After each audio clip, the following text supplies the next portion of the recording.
오늘 우리에게 주시는 하나님의 말씀은 마태복음 3장 13절로 17절입니다. 이때에 예수께서 갈릴리로부터 요단강에 이르러 요한에게 세례를 받으려 하시니 요한이 말려 이르되 내가 당신에게서 세례를 받아야 할 터인데 당신이 내게로 오시나이까?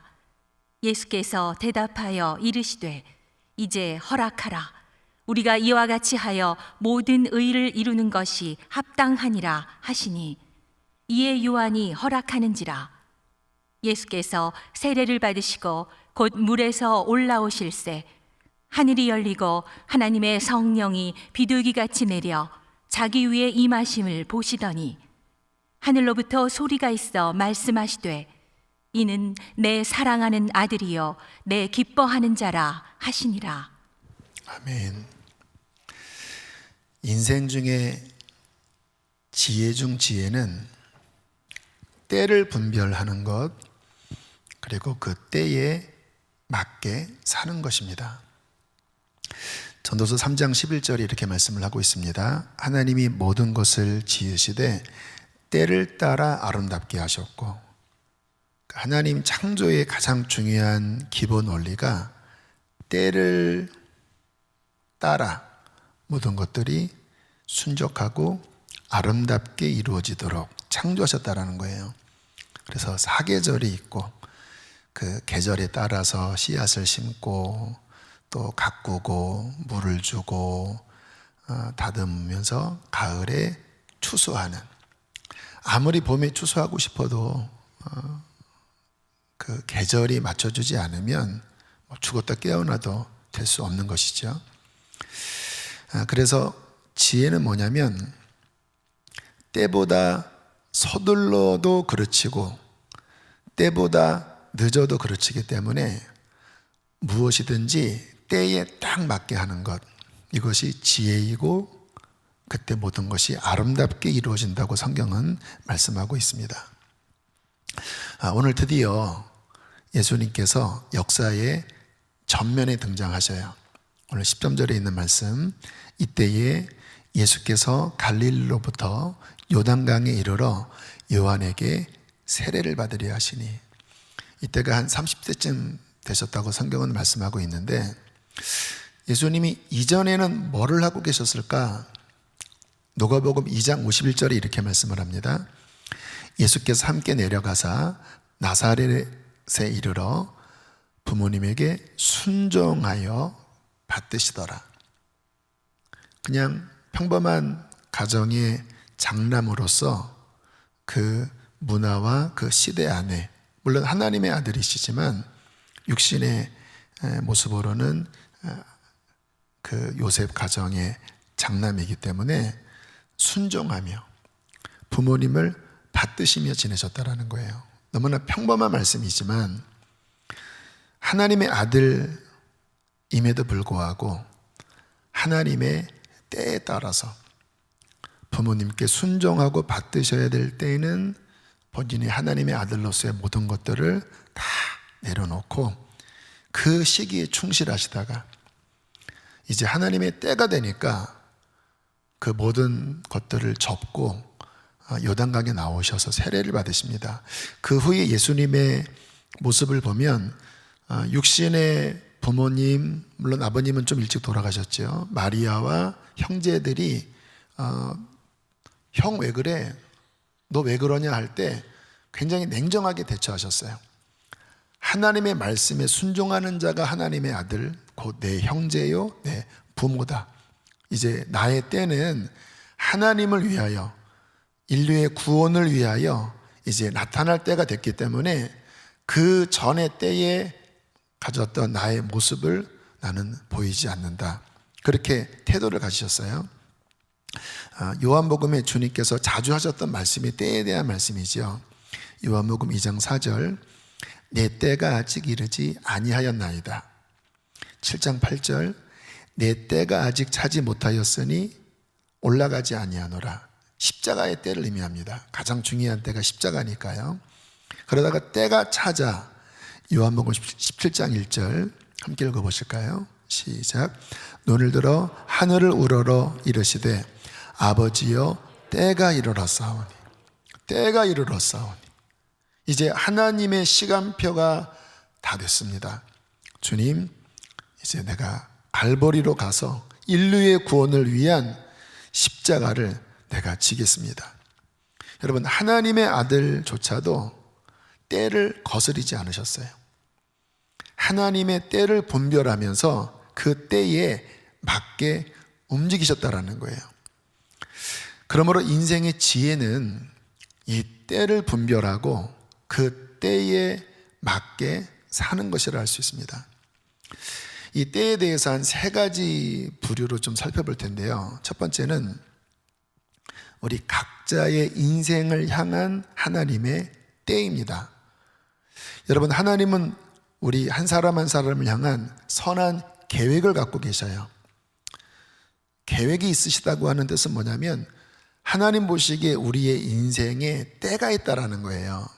그래서 그 때에 맞게끔 하나님은 우리의 인생을 인도하십니다.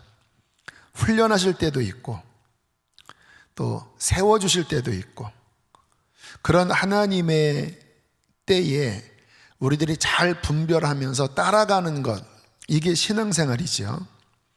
시편 105편 17절로 19절에 보면 요셉에 대한 말씀이 이렇게 나와요. 함께 읽겠습니다. 요셉이 종으로 팔렸도다. 그의 발은 착고에 차고 그의 몸은 쇠사슬에 매였으니 곧 여호와의 말씀이 응할 때까지라. 그의 말씀이 그를 단련하였도다.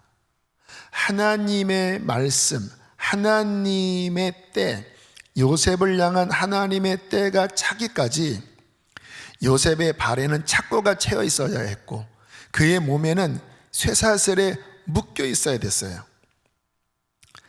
요셉은 계속 탄원했잖아요. 나는 잘못 없습니다. 나는 모함을 받은 것입니다. 나를 좀 석방해 주세요.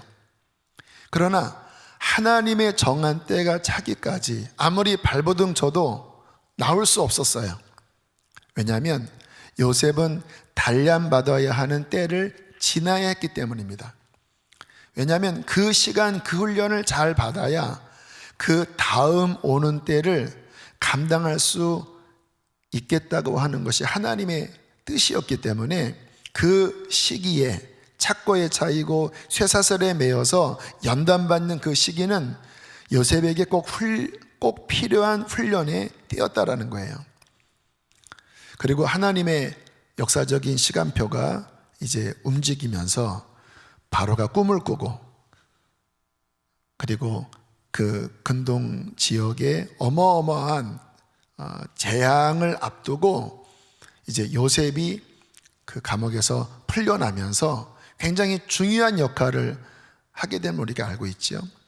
그런데 이게 단순한 어떠한 애굽과 그 고대 근동의 어떠한 일만이 아니라 그 일을 통해서 하나님의 프로젝트인 이제 아브라함의 후손들이 애굽으로 내려가서 이제 중다한 허다한 민족을 이루어 성경에서 우리가 보고 있는 출애굽의 그 구원 역사의 그림을 그리려는 그 하나님의 역사 시간표, 구속의 시간표, 또 그 시기에 그 지역에 있는 사람들의 생명을 살리는 그 모든 시간표와 함께 요셉 한 사람의 시간표를 훈련하시면서 하나님이 이끌어 가시는 것을 우리는 보게 될 것입니다. 굉장히 오묘한 거예요. 지금 아마 어떤 분은, 이 말씀을 듣고 계신 어떤 분은 좀 힘든 시기를 지나고 있는 분도 계실 거예요. 우리가 하나님 앞에 분별 받으셔야 돼요. 하나님, 인간의 생각 말고요, 사람의 생각 말고요, 지금 하나님은 나에게 어떠한 시간표를 가지고 다루고 계신 건가요? 내 인생을 향한 하나님의 그 계획에 어떠한 시간을 지나고 있는 건가요? 박보현 목사님 잘 아시죠? 40세쯤 예수님 만나고 이제 주님의 길을 걸어가기 시작했던 그 초반부의 간증을 들어보면 기도원에서 어마어마한 하나님의 은사와 기적을 경험하셨다고 그래요. 다 간증을 하진 않으시지만 정말 기가 막힌 기적들을 경험하셨다고 하더라고요. 그런데 이제 어떠한 시기가 됐을 때 본인을 예수님께로 인도했던 그 멘토께서 하나님이 당신을 버리라 하십니다. 그러니까 더 이상 돕지 말라고 하는 사인을 받았다고 하면서 매정하게 끊더래요. 그때 이제 목사님은 안성에서 개척교회 하시면서 뭐 굶기도 하고 뭐 매도 맞기도 하고 또 목회는 실패하고 참 힘든 시간이었는데 멘토가 좀 도와줘야 되잖아요. 이제 하나님께서 당신을 끊으라고 했다고. 그리고는 정말로 그냥 광야에 홀로 버려둔 그러한 모습처럼 그 기간을 보내셔야 했다고 해요. 어느 때는 하나님이 날 버리셨나? 내가 지난날에 지은 죄가 많아서 내가 지금 이러한 고통을 받는 것인가? 근데 중간중간에 어려움으로부터 벗어날 기회들이 몇 번 있었대요. 청빙을 받기도 하고 또 누군가 큰 물질을 후원하기도 하고. 근데 그때마다 지금 하나님이 나에게 주신 이 훈련의 때를 지금 보내야 그 다음 시즌이 있는 건데 내가 힘들다고 여기서 벗어나 버리면 하나님의 뜻이 아닌 것 같은데 내가 다른 곳으로 옮기면 이거는 하나님 기뻐하지 않겠다. 그래서 힘들지만 그렇잖아요. 그냥 하면은 환경이 바뀌는 건데 아무리 기도해도 하나님의 때가 아니라는 그 사인 때문에 거절할 때 무척 힘드셨다고 하더라고요. 그래도 그래 이왕 이 훈련을 받을 것 제대로 받자. 그래서 그거 다 끊고 누가 막 수억의 후원을 해주었는데 그것도 다시 돌려주고 그리고 한 7년여를 정말 혹독한 그 연단의 시기를 지나고 어느 시점이 되어서 주님께서 내가 다 보았다. 이제부터 내가 너를 들어 쓸 것이다. 그때가 2003년 제가 안성에 개척교회 할 땐 바로 그 시즌이에요. 그리고는 뭐 하나님께서 높이셔서 17년, 18년을 그렇게 귀하게 쓰시다가 이제 올해 70이 되셔서 물론 그래도 우리 후배 목사님들을 도와주시지만 중요한 어떠한 그러한 시기에 한 17년, 18년을 귀한 영향력을 끼치셨어요. 그런데 이 영향력을 끼칠 수 있었던 배경이 그 훈련받아야 했던 그 시기를 믿음으로 잘 통과했기 때문입니다. 여러분, 우리도 지금 나를 향한 하나님의 시간표가 무엇인지를 잘 깨달아야 합니다. 요셉처럼 뭔가 이렇게 답답한 시간, 그런 연단의 시간을 보내는 분 계실 거예요. 그때 하나님의 말씀이 응하기까지는 그 시간을 보내줘야 돼요. 그것도 믿음으로 잘 우리가 보내야 합니다. 왜냐? 그래야 그것을 바탕으로 해서 다음 시즌으로 넘어갈 수 있기 때문에 그래요. 그래서 중요한 것은 지금 나를 향한 하나님의 인생의 시간표는 무엇인가? 이번 주 목장 비대면으로 할지라도 한번 생각해 보세요. 지금 나의 인생을 향한 하나님의 시간표는 무엇인가? 자, 두 번째, 때에 대한 분별. 역사적인 때를 분별해야 합니다. 지금 전대미문의 코로나 사태를 우리가 겪고 있는데 이게 어떤 시기죠? 지금 우리가 대한민국 국민으로서 이 한국 땅에 살고 있습니다. 과연 이 나라는 어떤 시기죠? 너무 큰 주제인가요? 그러나 우리가 이 시대를 살아가는 하나님의 사람들입니다. 또 대한민국 국민으로서 지금 이 땅에 발붙여 우리가 살고 있어요. 그러므로 우리는 그냥 되는 대로 살면 안 되고 이 시기가 어느 때인지를 알아야 합니다. 왜냐하면 하나님이 역사의 주관자이시기 때문에. 우리는 하나님의 백성이고 하나님의 소명을 받은 자이기 때문에 지금 이 시기가 도대체 코로나가 무엇 때문에 온 건가? 지금 우리나라는 어떠한 시기를 보내고 있는가? 하나님의 자녀로서 이 시기를 또 국가적인 하나님의 뜻을 분별할 줄 알아야 하지요. 성경을 보면 이스라엘 백성들이 범죄하여 포로로 끌려갔을 때 민족을 사랑하는 하나님의 사람들이 민족의 회복을 위하여 간절하게 기도했습니다. 다니엘도 그랬고 예레미야도 그랬고 에스겔도 그랬는데요. 특별히 다니엘이 그렇게 하나님 앞에 민족의 회복을 위하여 기도할 때 하나님께서 천사를 통해서 이러한 응답을 내리십니다. 다니엘서 9장 24절, 내 백성과 내 거룩한 성을 위하여 이른 이래를 기한으로 정하였나니. 그러니까 하나님이 그 민족의 어떠한 회복을 향한 때를 정하셨다라는 거예요. 허물이 그치며 죄가 끝나며 죄악이 용서되며 영원한 의가 드러나며 환성과 예언이 응하며 또 지극히 거룩한 이가 기름 부음을 받으리라. 이 짧은 말씀 한 절인데 이게 이스라엘 역사만이 아니라 인류 전체 역사가 다 담겨져 있는 이야기예요. 그 70일에가 이스라엘의 회복을 향한 하나님의 계획표 안에서 어떻게 하나님의 그 예언들이 이루어지며 어떻게 이방인인 우리가 구원받으며 메시아가 어떻게 출현하며 어떻게 주님의 재림이 오며 그 바로메타, 그 표지판을 이스라엘 그 포로기 때 하나님께서 기한을 정하신 그 시간표에 따라 움직이도록 하나님께서 계획하셨다라는 거예요. 그래서 1948년에 이스라엘이 기적같이 독립하고 그리고 그 이스라엘이 지금 어떠한 움직임 속에서 하나님의 어떠한 때가 이 수천 년 전에 이 말씀대로 지금 이렇게 성취되어져 가고 있는 것이 성경의 예언이에요. 이와 같은 말씀을 보면 하나님께서 개인의 때와 더불어 역사와 민족의 때를 정하시고 이끄신다고 하는 것을 알 수 있어요. 자, 그런 측면에서 우리 민족, 지금 우리 민족은 어떠한 시기일까? 남과 북으로 갈라져 지내온 지 75년이 넘어버렸어요. 그때 70년이 됐을 때 70년 회복에 대한 어떤 소망이 있었는데 벌써 5년, 6년 훌쩍 지나가고 있어요. 이 세계 정세를 아는 분 이야기를 들어보니까 우리나라 통일이 굉장히 어려운 난제라고 합니다. 왜냐하면 우리 주변에 있는 강대국들이 우리의 통일을 원하는 나라들이 거의 없다고 그래요.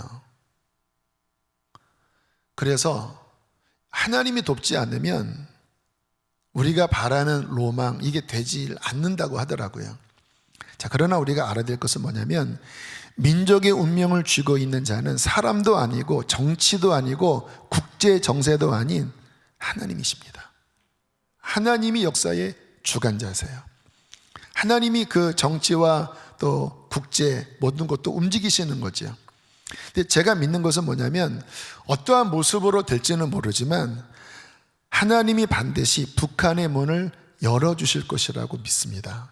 왜 그러냐면 이것은 제가 성경을 이해하고 또 하나님의 성품을 이해하고 기도하는 가운데 주님이 이렇게 분별하게 하시고 정리시켜 주신 거예요. 북한은 그냥 일반 나라가 아닙니다.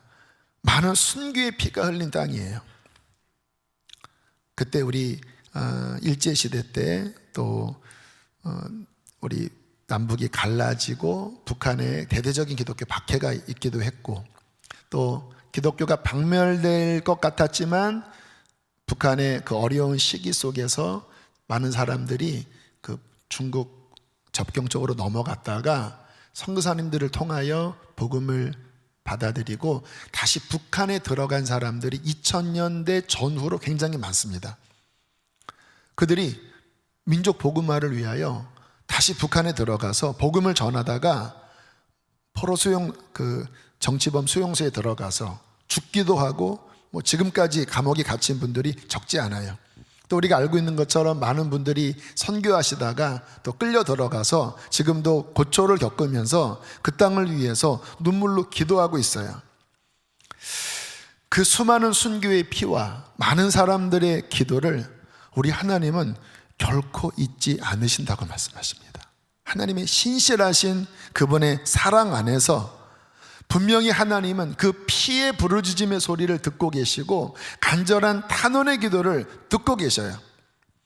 우리가 알지 못하는 하나님의 시간표가 저는 정해져 있다고 믿고, 그것을 그 누구도, 어떠한 사람도, 어떠한 나라도 막을 수 없다라고 저는 믿습니다.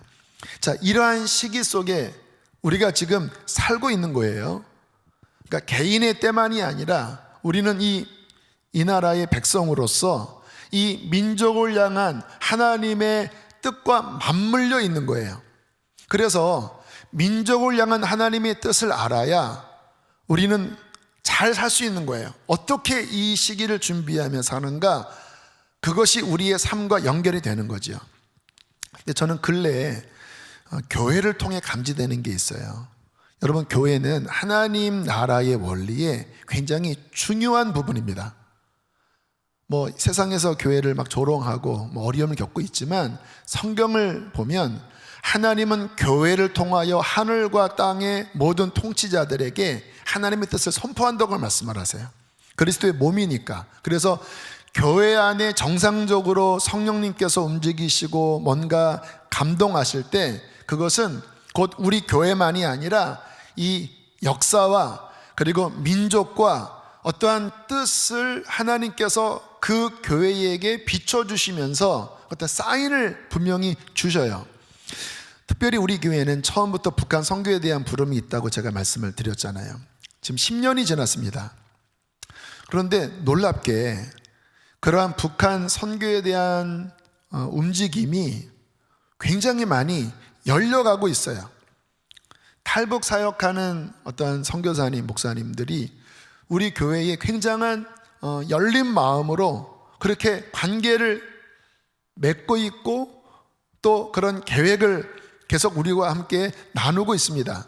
이번 북한 선교부에서 한 1,000여만 원 우리 성도님들의 성탄절 헌금, 그 헌금으로 탈북민들에게 전기요, 패딩 전해드릴 때 그 선교사님 루트를 통해서 한국에 오신 분들을 특별하게 우리가 이렇게 주소를 받아서, 물론 그렇지 않은 분들도 섬겼지만 그러한 분들에게는 편지도 보내고, 또 만약에 마음이 준비되면 함께 만나기도 하고, 그리고 앞으로도 그렇게 오시는 분들이 저희 교회와 연결돼서 그분들을 양육하고 더 섬길 수 있는 이와 같은 뭔가 문들이 더 열리고 있어요. 그리고 코로나 이게 이제 어느 정도 진정세가 되면 좀 더 구체적인 그런 사역을 우리가 할 수 있는 재정적인 또 환경적인 준비를 하나님이 이미 허락하셨습니다. 생수회관 기도학교 처음 시작할 때 설립 핵심 가치가 통일 한국의 리더를 키우는 학교였거든요. 슬로건이야 멋있지만 그 슬로건이 실제되는 것은 또 다른 차원이거든요. 그런데 아이들 안에 진짜 북한에 대한 마음이 부어지고 있습니다. 아이들이 눈물로 기도해요. 그리고 아이들의 활동 중에 굉장히 많은 퍼센테이지가 북한을 이해하는 활동입니다. 그걸 이제 크루 활동이라고 하는데, 북한의 먹거리는 무엇인지, 북한의 영화는 무엇인지, 또 이 상황에서 우리가 북한을 어떻게 바라봐야 되는지 아이들이 각각 동아리로 모여서 그런 부분들을 연구하고, 어떤 친구는 또 서정주 시인의 어떠한 그 시를 연구하면서 이것이 기독교적으로 어떻게 바라봐야 되는지, 그런 활동들을 작년 특별히 많이 했거든요. 그런데 이번에 그 CTS에서 그 대안학교에 대한 어떤 그 프로그램에 어떻게 그 많은 학교 중에서 저희와 컨택이 돼서 아이들 몇 명이 나갔는데, 그때 아이들이 북한에 대한 이야기를 하니까 거기에 있는 스태프들, PD가 눈이 번쩍 띄었다고 그래요. 왜냐하면 보통 대안학교가 북한을 품는 학교가 많지 않거든요. 탈북 학교 아니면 우리같이 이렇게 품지 않은데 이게 뭐지? 그러면서 그곳에 그 기독대안학교 연맹 그 그 대표님이 계신데 목사님이십니다. 이제 이 기독대안학교 연맹은 그래도 이제 공신력 있는 그 정부와 합법적으로 서로 관계 맺는 그런 어떤 역할의 창구인데, 우리처럼 2년밖에 안 된 학교는 아직 검증이 안 됐기 때문에 안 받아줘요. 근데 그때 CTS 방송에서 우리가 북한에 대한 이야기를 하는 걸 듣고 그 대표 목사님이 관심을 가지면서 이번에 그 기독교 대안학교 연맹에 가입되도록 허락해 주셨어요. 그리고 뭐 이제 정부에서나 또 전국 대학에서 이렇게 뭐 발표하는 거 있잖아요. 아이들 그런 활동. 근데 저희 교회 아이들이 발표하면 신기하게 상들을 받아요. 이번에도 논문상 어떤 친구가 받고, 또 우리 아이들이 그 디베이터라고 그 토론 대회에 나가면 뭐 신생학교인데 뭐 거의 석권을 하고, 그런 어떤 움직임들이 이게 뭐지? 그렇다고 우리 뭐 선생님들이 뭐 실력이 출중한 분들이라고는 할 수 없거든요. 기분 나쁘시겠지만 어쨌든 그냥 객관적으로 그래요. 근데 뭔가 이렇게 울림이 있는 거예요. 제가 이렇게 쭉 보면서 한 가지 감지를 했어요. 하나님의 시즌 안에서 지금 뭔가 언제인지 모르지만 이 앞에 오는 시즌이 북한의 문을 여시고, 그리고 하나님이 그 북한의 구원과 어떤 민족의 기도 응답을 위하여 뭔가 계획하신 게 있으시거든요. 그런데 우리 학교가 그거를 받아낼 준비를 하는 거예요. 실력이 좋은 게 아니라 어떤 성령의 인도함 속에서 그 하나님의 시즌을 뭔가 감지받고, 뭔지 모르지만 그 마음을 받아내고 준비하는 거예요. 그러니까 하나님이 이렇게 보시기에, 하나님도 그렇잖아요. 하나님이 하시려고 하는 그것에 관심 갖고 움직일 때 하나님이 손을 이렇게 들어주시고 거기에 이렇게 뭔가 은총을 부어주시지, 하나님과 상관없는 쪽으로 막 하면 답답해 하시잖아요. 그러한 측면에서 우리 교회가 방향성을 잘 잡은 것이 아닌가? 그리고 요즘 여러 목사님들 만나면 그전에는 이야기하지 않았던 북한에 관한 이야기들을 굉장히 말씀하시고, 또 그러한 성령의 움직임을 자꾸 이야기하셔요. 그래서 제가 지난번 교육자 모임 때 그런 이야기를 했어요. 지금 아이들 이제 뭐 이번에도 한동대학 1명 들어가고 백석대학 들어갔습니다. 고3이 2명이었는데 100% 다 진학됐어요. 이제 프레카드 붙여야 됩니다. 제가 그랬어요. 아이들 북한에 관한 활동 열심히 하게 하라고. 한국금학교 아이들과 함께 캠프도 하고 뭐 그런 논문도 준비하고. 왜냐하면 하나님이 이 역사 안에 그런 것들을 준비시키실 때 중고등학교 때 이런 활동을 못 하잖아요. 공립학교 거의 안 하잖아요. 또 해도 뭔가 관점이 다르잖아요. 근데 이런 것들을 충분하게 하고 했는데, 이제 뭔가 하나님이 역사를 움직이고 계시고, 어떤 대학 진학을 할 때 또는 뭐 앞으로의 진로의 어떤 방향을 나갈 때 이미 학생 때부터 이러한 것들이 쌓여져 있다고 하면 눈에 팍 띄는 거예요. 그래서 이거는 진짜 블루오션이다. 보통 이렇게 기업 많이 관심을 갖지 않았는데 그 안에 숨은 보물이 있는 그것을 블루오션이라고 하는데, 이게 블루오션이다. 뭐 그런 제가 미래학자도 아닌데 거기 보이는 것 같더라고요. 여러분, 때를 분별하는 것은요, 우리의 삶에 또 공동체에 엄청난 강점이 됩니다. 요셉이 앞으로 7년 흉년이 있을 것이고 때지요. 그 7년 풍년 이후에 그 풍년을 다 상쇄할 만한 7년 대기근이 있을 것이다. 두 때를 안 거예요.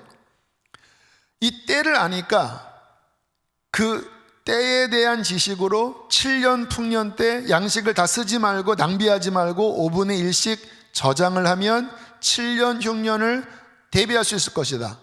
때를 알고 전략을 짰습니다. 그러니까 그때 아마 애굽이 초강대국 되었을 거예요. 주변에 있는 나라들 막 다 망하고 어려울 때 요셉의 이 때를 분별한 전략으로 오히려 애굽은 더 탄탄한 나라가 됐죠. 노아에게 주님이 때를 가르쳐 주셨죠. 이제 홍수가 나서 다 망한다, 방주를 져라. 이 때를 모르면 노아가 딴 거 하면 학교를 세운다던가 무슨 병원을 세운다던가 예를 드는 거예요. 다 소용없는 거잖아요. 그런데 말도 안 되는 방주 어마어마한 배를 100년 넘게 지었어요. 왜 지었죠? 때를 하나님께서 가르쳐 주셨기 때문에. 수많은 선지자들에게 하나님은 때를 가르쳐 주셨습니다. 이제 심판의 때가 온다, 준비해야 한다. 포로로 끌려갈 자들은 끌려가는데 이 때를 이렇게 준비해야 한다. 여러분, 이 시기를 분별하는 것, 특별히 민족의 때, 시기의 때를 분별하는 것은 우리의 삶에 어마어마하게 중요해요. 지금 코로나가 전 세계를 강타하고 있는데 이게 어떤 때지요? 다 알 수는 없겠지만 한 가지는 제가 감지하고 있습니다. 이 시기는 믿는 우리가 훈련해야 되는 때입니다. 하나님께서 믿는 우리로 하여금 훈련하도록 허락된 때예요. 왜냐하면 그 앞에, 그 뒤에 더 큰 어려움이 올 수 있기 때문에 이와 같은 시기에 우리들이 어떤 기존의 어떤 이러한 질서에서, 지금은 비대면 상황인데 이 속에서 우리의 가정, 또 개인적인 경건, 또 소그룹, 예배당에 못 모인다 할지라도 그래, 이 시간에 한번 훈련 받아서 앞으로 더 큰 어려움의 시간이 온다 할지라도 그래, 초대교회처럼 믿음을 지키는 훈련을 해야 되겠다, 이렇게 보내셔야 돼요. 아, 지금 그러한 때구나 하면 이 시기를 멋지게 훈련할 수 있잖아요. 그런데 그런 때를 모르면 풀어지면서 한 번, 두 번 영상 예배 드리다가 지금은 정말 씻지도 않으시고 다 보여요. 막 가정에 널브러져 있고 시간도 정시에 드리는 게 아니라 오후쯤에 시간 될 때 그냥 인터넷 쭉 누르고, 그러면 그 사람이 실패합니다. 왜요? 하나님이 그렇게 하라고 이 시간을 허락하셨겠습니까? 이런 시간에 더 하나님 앞에 더 매달리고 정말 못 모인다 할지라도 신앙을 지키는 훈련을 잘 한 사람들, 그 사람들은 그 다음 오는 시기를 멋지게 쓰임받을 수 있지 않겠습니까? 자, 마지막 중요한 때, 주님 오실 때. 지금 제가 세 때에 대한 말씀을 드렸어요. 개인의 때, 민족과 시기의 때, 그리고 마지막 역사의 오메가 포인트, 예수님 다시 오시는 인류 역사의 마지막 때. 어쩌면 이 세 번째 때가 가장 중요한 때라고 할 수 있죠. 이 세상 모든 나라가 다 끝나고 하나님의 나라가 완성되는 그때, 하나님은 그 마지막 때를 향하여 인류의 역사를 움직이고 계시고 각 민족의 역사를 움직이고 계시고 그 속에 믿는 우리의 삶을 끌어가고 계십니다. 연결되어 있어요. 그래서 민족의 때만 바라봐서도 안 되고 내 개인의 때만 바라봐서도 안 되고 가장 큰 그림인 하나님의 역사 완성, 하나님 나라 완성, 그것이 가장 큰 때인데 그 움직임 안에 민족, 또 어떤 환란의 시기, 그리고 그 안에 교회, 또 개인.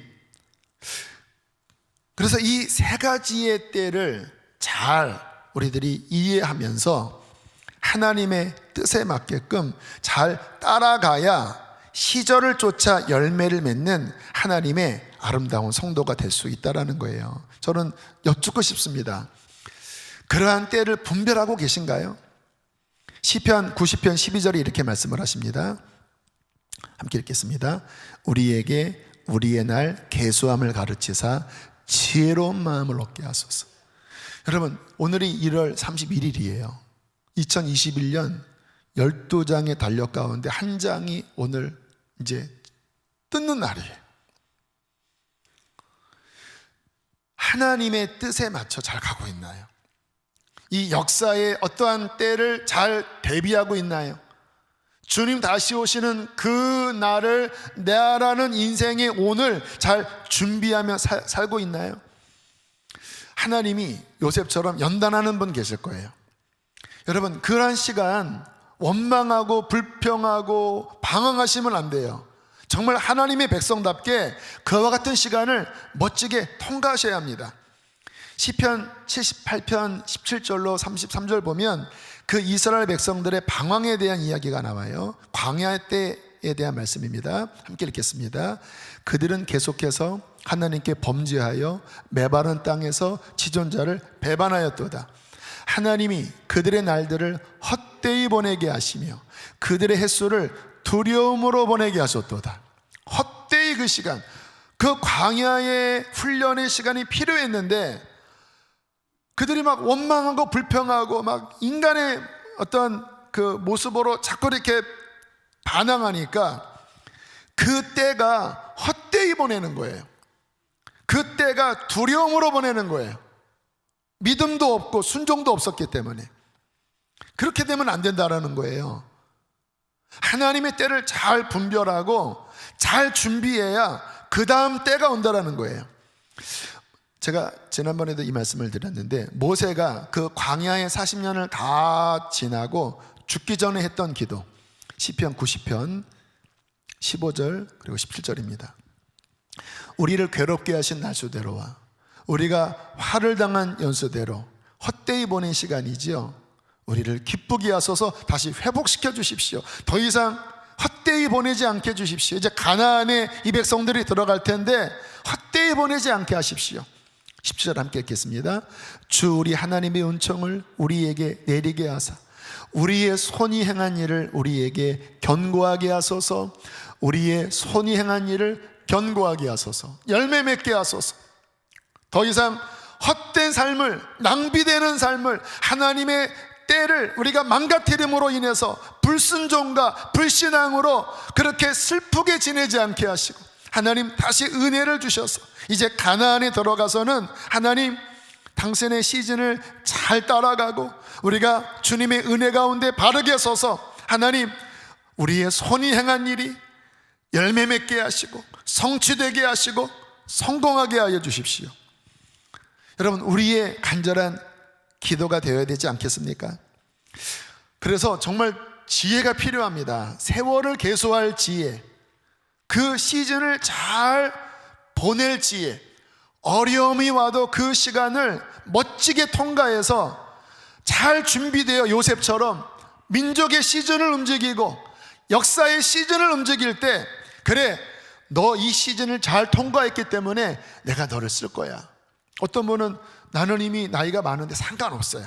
모세는 80에 부름 받았잖아요. 잘 준비된 사람은 그 준비된 그릇만큼 하나님께서 그 역사의 움직임 안에, 그 퍼즐 안에 귀하게 사용하여 주실 것입니다. 어떻게 해야 그러면 이 때를 잘 분별할 수 있을까? 기도밖에 다른 답이 없어요. 데살로니가 전서 5장 1절 2절 형제들아 때와 시기에 관하여는 너희에게 쓸 것이 없음은 주의 날이 밤에 도둑같이 이를 줄을 너희 자신이 자세히 알기 때문이다. 4절로 6절에는 또 이렇게 말씀하세요. 그런데 형제들아 너희는 어둠에 있지 아니하며 너희에게는 그날이 도둑같이 너희에게 임하지 못하리니 왜냐 너희는 다 빛의 아들이요 낮의 아들이라. 우리가 밤이나 어둠에 속하지 아니하나니 그러므로 우리는 다른 이들과 같이 자지 말고 오직 깨어 정신을 차릴지라. 너희가 깨어 있으면 빛의 자녀로서 빛 대신 주님 안에 있다면 너희는 주님으로 인하여 때를 분별할 수 있을 것이다.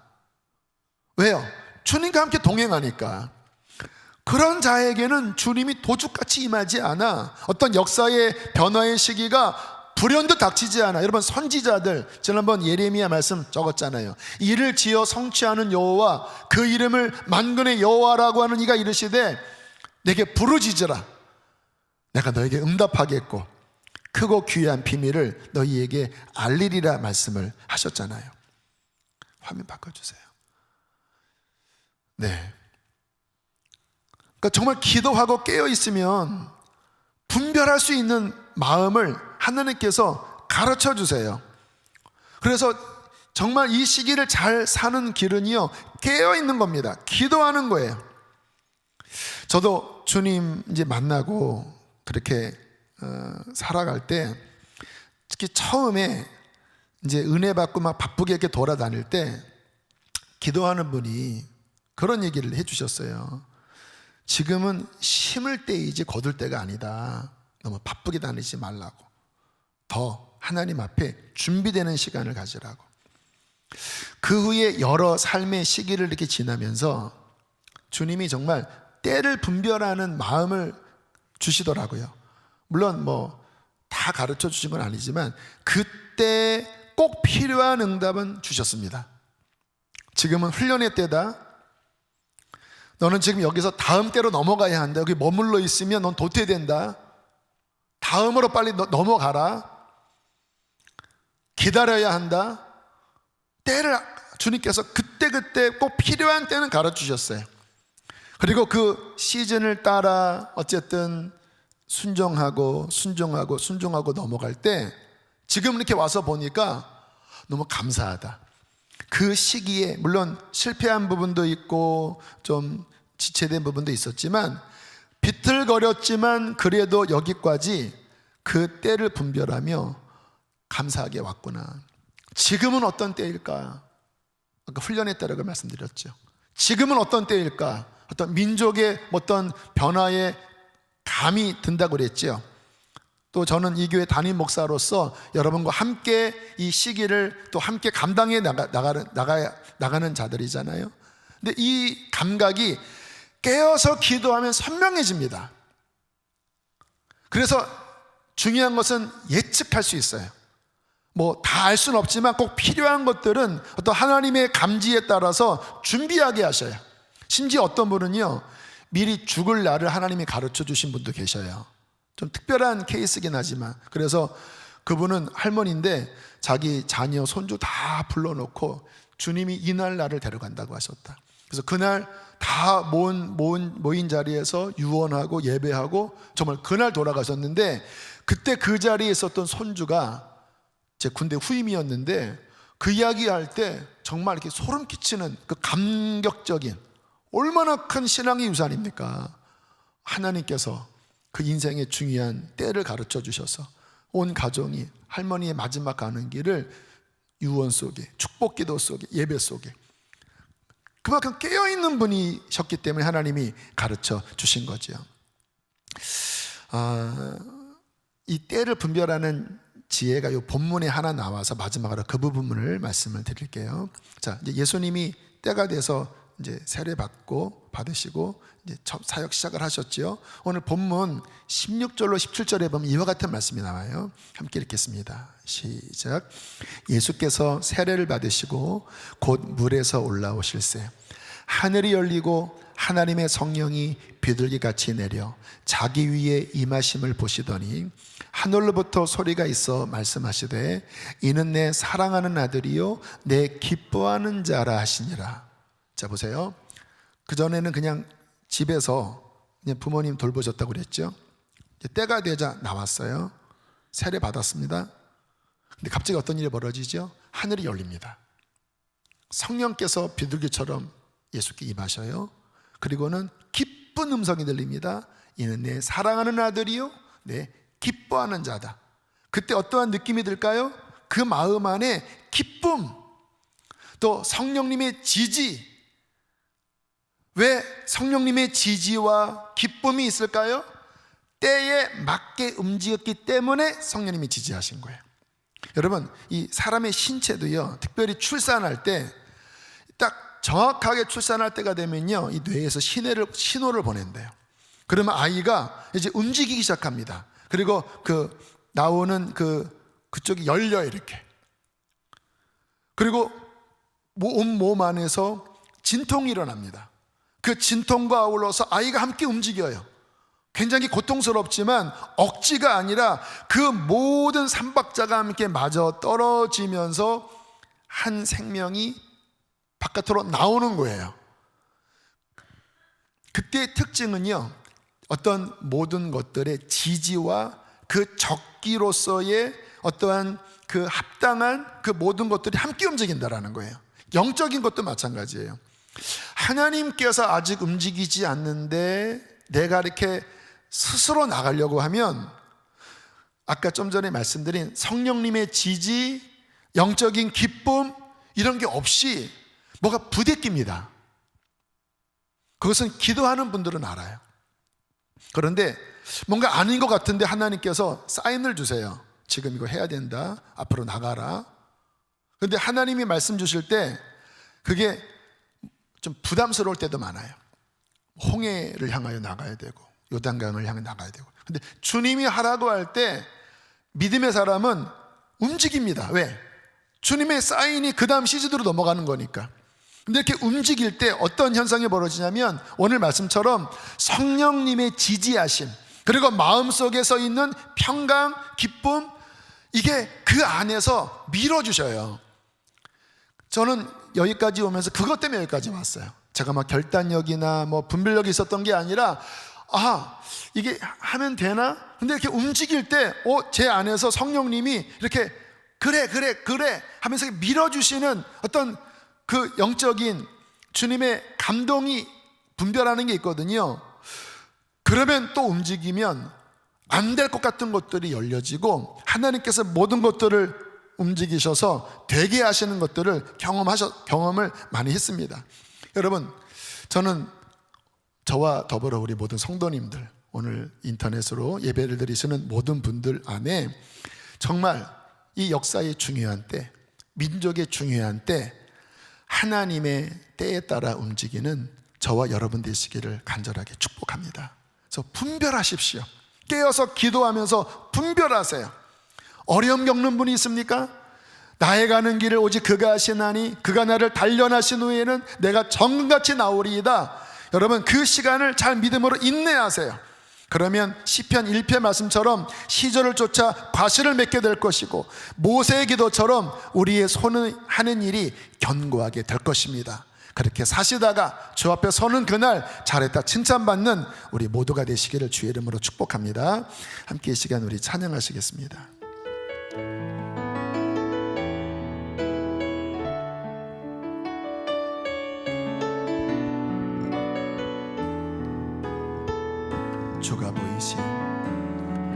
주가 보이신 생명의 길, 나 주님과 함께 상한 마음을 들이며 주님 앞에 나가리. 나의 의로움이 되신 주, 그 이름 예수, 나의 길이 되신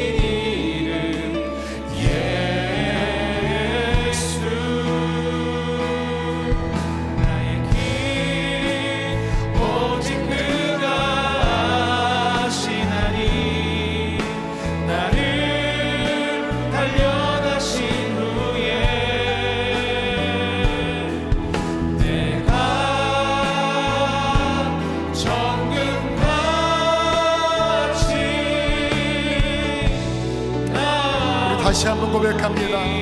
주가 보이신 생명의, 주가 보이신 생명의 길. 지금까지 주님이 우리를 인도하셔서 여기까지 왔어요. 앞으로도 주님은 우리를 이끌어 주실 것입니다. 어려움 당한 자들이 있습니까? 주님을 바라보십시오. 주님의 때를 분별하십시오. 나의 의로운 예수, 나의 길 오직 그가 아시나니 나를 단련하신 후에 내가 정금같이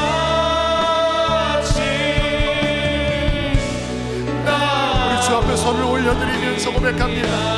나의 길 오직 그가, 나의 길 오직 그가 아시나니 나를 달려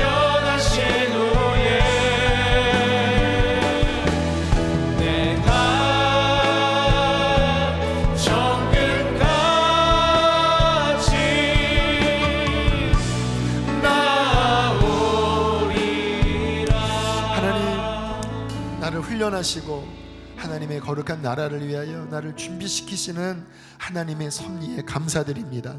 하나님, 분별할 수 있는 지혜를 주시고 그 때를 따라갈 수 있는 믿음을 주시옵소서. 하나님, 인내해야 될 때 인내하게 하여 주시고 앞으로 발걸음을 내딛어야 할 때 내딛게 하여 주시고 하나님이 말씀하신 그 길에서 좌로나 우로나 치우침이 없이 믿음과 순종의 길을 걸어가 우리의 손이 하는 일이 견고케 되어지게 하여 주십시오. 우리의 손이 하는 일이 주 안에서 견고케 되어지게 하여 주시옵소서. 주여 한번 부르시고 기도하시겠습니다. 주여, 하나님, 나의 가는 길을 오직 그가 하시는 그가 나를 단련하신 후에는 내가 정금같이 되어 나오리이다. 내 인생을 향한 하나님의 계획이 있음을 믿습니다. 하나님, 주님, 그 하나님의 시절을 쫓아 여기까지 왔습니다. 하나님, 우리가 걸어가야 할 길, 우리가 인내해야 될 이 시즌을 잘 인내하게 하여 주십시오. 코로나로 인하여 아버지 답답한 시간을 보내고 있지만 이 시간 훈련받게 하여 주십시오. 믿음의 훈련을 하게 하여 주십시오. 고난을 당한 자들이 원망하며 지내는 것이 아니라 하나님, 믿음의 훈련을 받게 하여 주십시오. 이 민족을 주 앞에 올려드립니다. 하나님이 반드시 북한의 문을 열어주실 줄 믿습니다. 하나님, 그 하나님의 소명에 하나님 우리가 쓰임받기를 원합니다. 미리 준비되어지길 원합니다. 하나님, 그러한 하나님의 사람들이 되어지게 하여 주십시오. 그렇게 우리의 길을 걸어가다가 주님 오시는 그날 주님을 만나기를 원합니다. 주님 오시는 그날 주님을 만나기를 원합니다. 주여, 주여, 주여, 우리의 믿음을 견고케 하여 주시고 주여, 우리의 믿음을 붙들어 주시옵소서. 우리의 걸음을 붙들어 주시옵소서. 주여, 낭망치 않게 하여 주시고 주여, 순종의 발걸음을 내딛게 하여 주시옵소서. 주여, 주여, 주여, 양들을 축복합니다. 우리 한 번 더 고백하실까요? 나의 길 오직 그가 하시나니, 나의 길 오직 그가 하시나니, 나를 단련하신 후에 내가 정금같이 나오리. 한 번 더, 나의 길, 나의 길 오직 그가 하시나니, 나를 단련하신 후에 내가 정금같이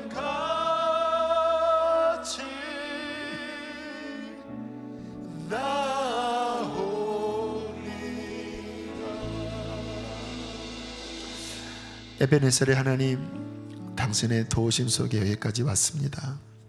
주님이 우리를 이끄실 때에 우리들이 뒤로 물러나지 않고 옆으로 새지 않고 하나님, 하나님을 바라보면서 주님, 당신의 이끌림 속에 여기까지 왔습니다. 하나님, 우리의 가는 길을 주 앞에 의탁합니다. 내 인생을 향하신 하나님의 뜻이 하늘에서 이루어진 것처럼 나에게 이루어지게 하소서. 이 민족과 역사를 경영하시는 하나님, 하나님의 백성으로 우리가 그 하나님의 경영 안에 우리들에게 소명이 있습니다. 교회에 소명이 있습니다. 주님, 그 하나님의 때를 분별하여 그 소명을 감당하는 교회, 감당하는 우리가 되게 해 주시옵소서. 주 우리 하나님의 은총을 우리에게 내리게 하사 우리의 손이 행한 일을 우리에게 견고하게 해 주십시오. 우리의 손이 행한 일이 실패하는 것이 아니라 헛되이 보내는 것이 아니라 견고하게 세워지게 하여 주시옵소서. 하나님, 그럴 수 있는 믿음과 순종의 믿음을 부어 주시옵소서. 2021년도 벌써 한 달이 다 지났습니다. 하나님, 또 다가오는 한 달, 또 다가오는 시즌을 오직 주님의 인도함 따라만 걸어가겠나이다. 성령을 부어주시고 믿음을 부어 주시옵소서. 그렇게 하루하루 살다가 주님 오시는 그날 주님 앞에 하나님 승리한 모습으로 서게 하여 주시옵소서. 그렇게 하실 주님을 찬양합니다. 우리 사랑하는 성도들이 깨어있게 하시고 기도로서 주님과 동행하도록 하나님 영적 게으름을 버리고 깨어있게 하여 주시고, 또 이와 같은 코로나 비대면의 시기에 영적 훈련을 더 강하게 받게 하여 주시옵소서. 귀하님을 봉헌합니다. 기쁘게 흠양하여 주시고 우리의 일터와 기업을 보호하시고 우리의 재정을 축복하여 주시옵소서. 하나님, 코로나의 확산 가운데 또 하나님 어려움 가운데 늘 위협받고 있지만 지금까지 지키신 하나님께 감사드립니다. 계속하여 보호하여 주시고 하나님 덮어주시고 하나님 보혈로 지켜주시고 하나님 모든 기업과 가정과 모든 건강을 하나님 지켜주시옵소서. 이제는 우리를 죄에서 건지신 예수 그리스도의 은혜와 하늘아버지의 그 크신 사랑과 성령의 교통하심이 늘 깨어서 주님의 때를 분별하고 그 길을 걸어가는 사랑하는 종들 위에 양들 위에 영원토록 함께 하시기를 축원하옵나이다.